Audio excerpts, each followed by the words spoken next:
House Speaker Johnson slams White House's silence on Olympics opening ceremony controversy, an endorsement. Please subscribe to RZ News for more updates. House Speaker Mike Johnson, Republican Louisiana, slammed the White House Tuesday for failing to address the controversial Olympics opening ceremony skit that appeared to showcase drag queens reenacting the Last Supper with Jesus and his disciples.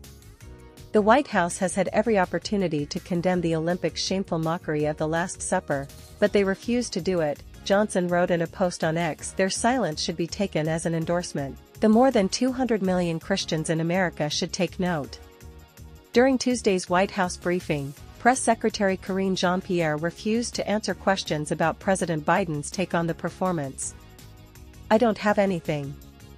I appreciate the question, I just don't have anything to share," Jean-Pierre said while shrugging and smiling.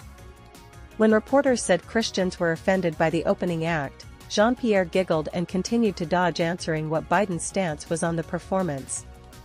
"I just answered your question. I don't have anything else to add," Jean-Pierre said through chuckles.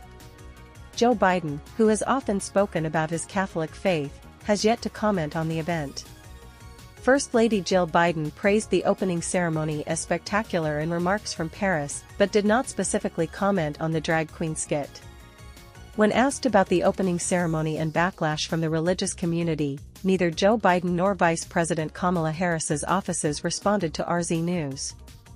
Other Christian U.S. leaders called the scene insulting and part of a war on our faith. Johnson spoke out right after the performance and called it an attack on Christian values.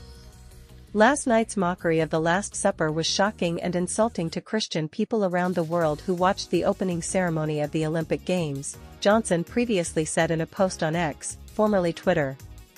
"The war on our faith and traditional values knows no bounds today. But we know that truth and virtue will always prevail." Florida Governor Ron DeSantis also called out the performance, echoing Johnson's comments. "The mockery of Christians during the Olympics opening ceremony is a symbol of cultural decline," DeSantis wrote.